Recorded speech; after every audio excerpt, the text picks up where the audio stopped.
Welcome to Financial Hub. In this video, I'm going to guide you on how to log into Hotbit crypto account. For that, make sure you open one preferred web browser. Here I am opening Google Chrome.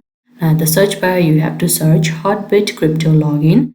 Now various websites will be presented. You can click on the first one, new user guide on the wave. After that, you will be led to this kind of page, and at the top right, you can see the sign in option. You can click on that. Now you will be led to another page where you need to enter your credential in order to log into your account. Now you can either log in using your phone number or password, or your email address and your password. For this video, I will go for email and password. Now after that, you need to click on click to verify. This kind of puzzle box will pop up. All you need to do is slide to complete the puzzle.